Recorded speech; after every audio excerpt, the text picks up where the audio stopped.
솔직히 말하자면 학교에서 전화를 할 때마다 아빠가 직접 올 필요는 없었다. 할머니를 대신 보내도 되고 정 안 되면 담임 선생님에게 부탁해도 되었다. 다른 친구들 중에는 그런 부모님도 꽤 있었다. 하지만 아빠는 내가 불안해할 때마다 만사를 제치고 내 곁으로 달려왔다. 물론 아빠가 온다고 해서 딱히 내 상태가 나아지는 것은 아니었다. 나는 여전히 뱅글뱅글 맴을 돌았고 책상에 머리를 박았으며 보건실에 죽은 듯이 누워있곤 했다. 그럴 때는 다른 사람의 손이 내게 닿는 것이 끔찍하게 싫었고 그건 아빠에게도 마찬가지였다. 헐레벌떡 달려온 아빠는 내 몸에 손가락 하나 댈 수 없었다. 그럼에도 불구하고 아빠는 언제나 내 옆에 있어 주었다. 그러고는 괜찮아, 아빠 여기 있단다. 태희야, 아무것도 무서워할 거 없어. 라고 속삭여 주었다. 처음에는 그런 아빠의 목소리가 하나도 들리지 않았다. 귓속에서 삑삑대는 경고음이 울리고 나면 바깥 세상의 소리는 완전하게 차단되는 탓이다. 몇 번이나 그런 일을 반복되고 나니 차츰 아빠의 목소리가 들리기 시작했다. 시간이 지날수록 목소리는 점점 더 커졌다. 아빠는 모르겠지만 오늘은 우유가 없어? 걸걸한 쇳소리가 나를 깨웠다. 정신을 차리니 나는 아직도 공원 벤치 앞에 서 있었다. 그제야 멍하니 딴 생각에 빠져 있었다는 걸 깨달았다. 부랴부랴 노숙자 할아버지를 향해 꾸벅 허리를 숙였다. 그래야 반은 먹고 들어가기 때문이다. 주섬주섬 가방의 앞주머니를 열어 급식 때 받은 우유를 꺼냈다. 나는 흰 우유를 싫어한다. 달콤하지도 않고 자극적이지도 않은 그 밍밍한 맛이 싫었다. 그런데도 학교에서는 일주일에 3번이나 급식으로 흰 우유가 나왔다. 나는 아빠에게 급식 업체와 학교 간의 뒷거래를 의심해야 한다고 주장했지만 아빠는 대수롭지 않게 웃으며 성장기 아이들에게 우유만큼 좋은 건 없단다 라는 말로 넘어가곤 했다. 하지만 나의 의심은 아직 풀리지 않았다. 언젠가는 급식 업체와 학교의 우유 비리를 조사해 뉴스에 제보할 것이다. 기자가 인터뷰를 하면 어떡하지? 나는 말을 못하는데. 골똘히 생각에 잠긴 채 할아버지에게 흰 우유를 건네주었다. 조금 더 정확하게 말하자면 할아버지와 손이 닿지 않도록 벤치 반대편 끄트머리에 슬쩍 올려두었다. 그럴 줄 알았네. 월수 금요일이 급식으로 우유가 나오는 날이잖소. 내가 언제 우유가 나온다고 말한 적 있었나? 나는 고개를 갸웃거렸다. 하지만 노숙자 할아버지는 내 의문 따위는 아랑곳하지 않고 우유를 한 입에 꼴깍꼴깍 마셔버렸다. 어차피 우유를 집에 가져가면 내가 마셔야 하기 때문에 할아버지가 나 대신 우유를 마셔주는 게 좋았다. 노숙자 할아버지가 신경을 쓰던 말던 또 한 번 꾸벅 고개를 숙인 후 다시 집으로 향했다. 평소보다 조금 늦은 탓인지 공원을 지나자 골목 입구에 나와서 기다리고 있는 할머니가 보였다. 아이고, 우리 강아지 이제 안누? 나는 강아지가 아니다. 강아지와 달리 2발로 걷고 사료 대신 밥을 먹으며 전봇대가 아니라 화장실에서 볼일을 본다. 하지만 할머니는 항상 나를 강아지라고 불렀다. 그것이 너무 이상해서 아빠에게 혹시 아빠 개예요? 그래서 할머니가 나를 강아지라고 부르는 거예요? 라고 진지하게 물어본 적이 있었다. 눈물까지 흘려가며 꺽꺽대던 아빠는 한참 후 웃음이 잦아들고 나서야 그것이 애칭이라고 설명해 주었다. 그러니까 할머니는 나를 귀여워하기 때문에 딱딱한 이름 대신 친근한 별명으로 부르는 것이다.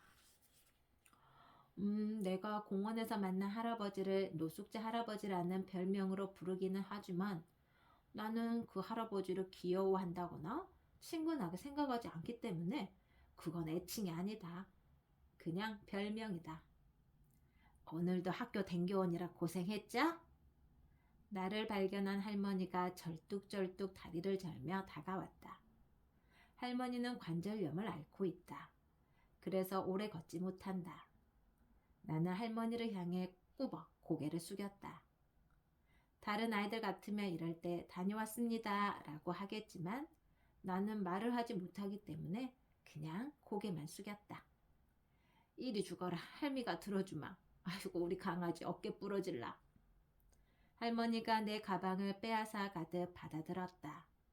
내 가방은 늘 무겁다. 나는 책을 학교 사물함이나 책상 안에 두고 다니는 걸 싫어한다. 나를 싫어하는 아이가 내 책에 코딱지를 묻힐 수도 있고 지구를 정복하려는 악의 무리가 치명적인 바이러스를 묻히고 갈 수도 있지 않은가. 내가 없을 때 누가 내 책을 만지는 상상만 해도 팔뚝에 소름이 돋았다.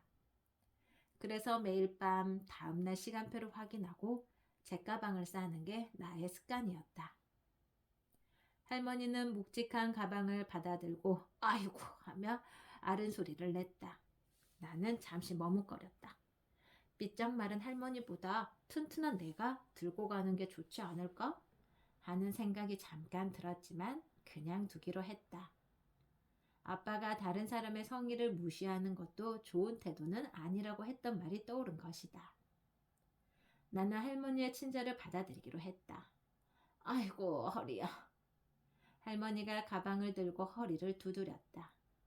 나는 그런 할머니를 두고 곧장 집으로 들어갔다. 어젯밤 아빠가 신제품이라고 가져온 요거트 아이스크림이 냉동실에서 나를 기다리고 있었다. 나는 책상에 앉아 있다. 하지만 공부를 하는 건 아니다. 내 앞에는 책도 펼쳐져 있지 않았다. 먼지 하나 없는 책상 위에는 휴대폰만 덩그러니 놓여 있었다. 휴대폰 시계가 막 8시 43분으로 바뀌었다. 가만히 귀를 기울였다. 방문 너머에서 웅웅거리는 텔레비전 소리가 들렸다.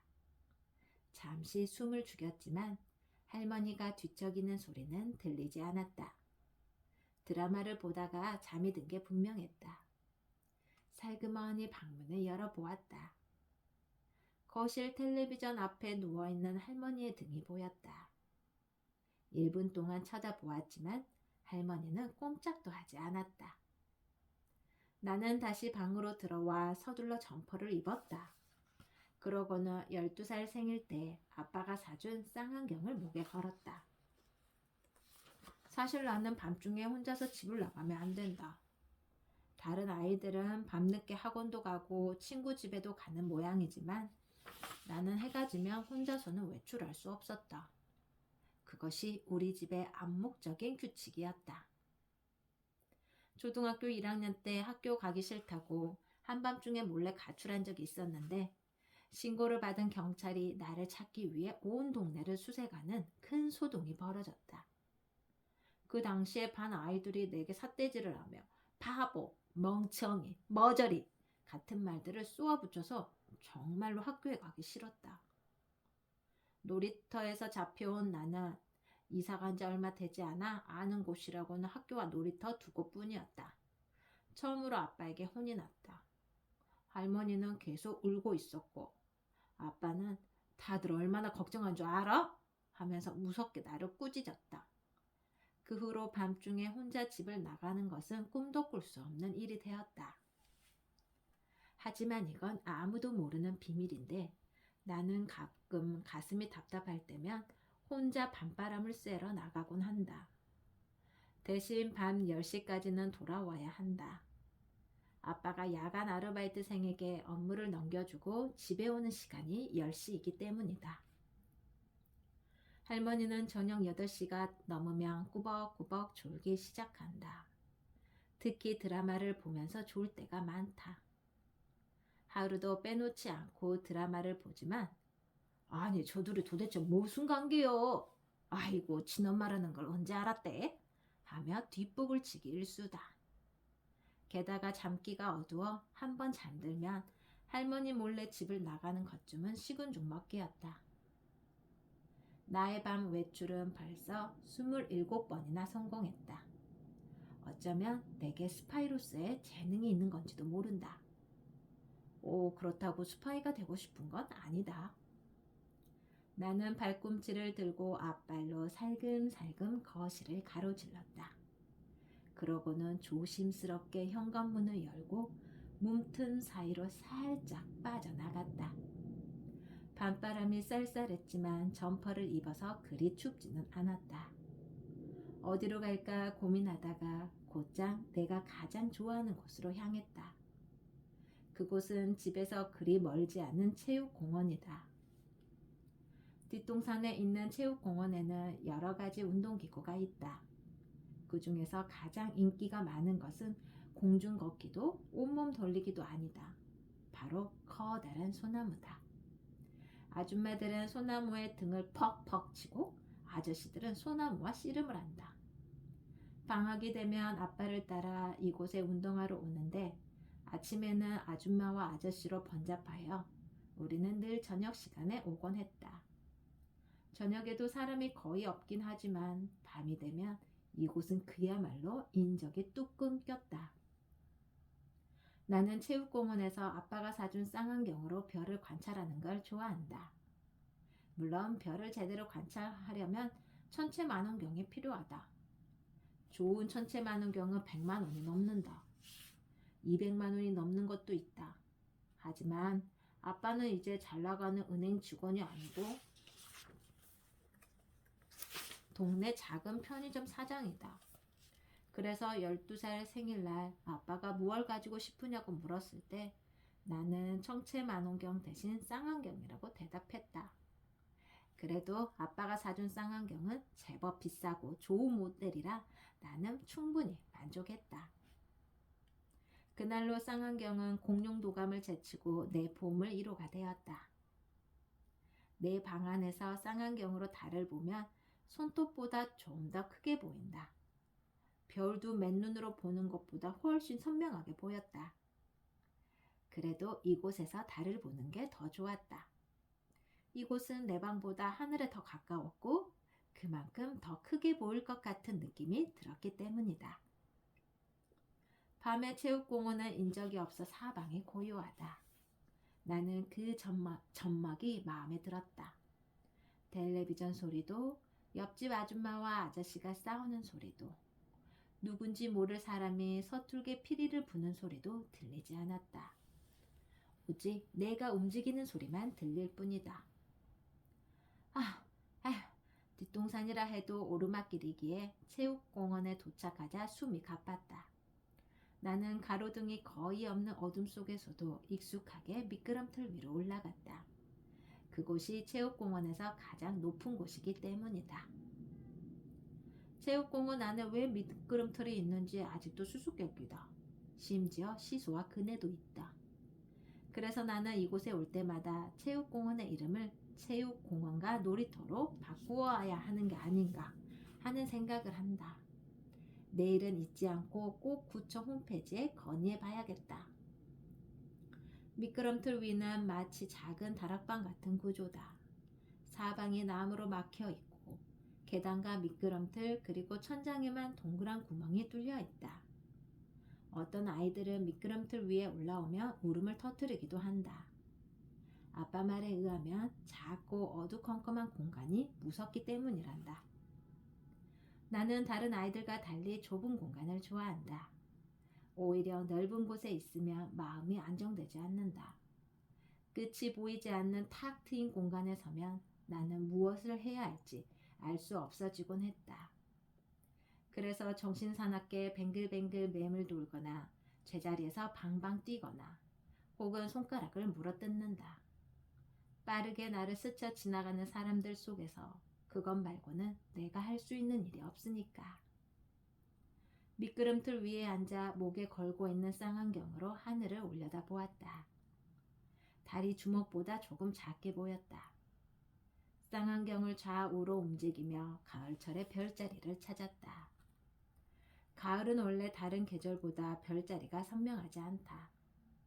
게다가 요즘에는 미세먼지 때문에 또렷한 별자리를 찾는 일이 한층 더 어려워졌다. 내일은 우리나라의 미세먼지 대책에 대해서도 찾아봐야겠다고 생각하며 나는 쌍안경 너머를 뚫어져라 쳐다보았다. 저 멀리 사각형 모양의 별자리를 하나 찾았다. 페가수스 자리로 페가수스의 몸통 부분에 해당하는 별자리다. 아무리 두 눈을 크게 떠도 페가수스의 머리와 꼬리는 보이지 않았다. 전체 망원경으로는 보일까? 문득 의문이 들었지만 아빠는 이제 평범한 소시민이기에 더는 비싼 선물을 조를 수가 없었다. 주머니 속에 있는 휴대폰을 꺼내 시간을 확인했다. 어느새 9시 40분이었다. 여기서 집까지 13분이 걸리니까 앞으로 7분은 더 하늘을 볼 수 있는 셈이다. 기분이 좋았다. 그때 웅얼거리는 말소리가 들렸다. 점점 가까워지는 발소리도 들렸다. 나는 깜짝 놀라 몸을 웅크렸다.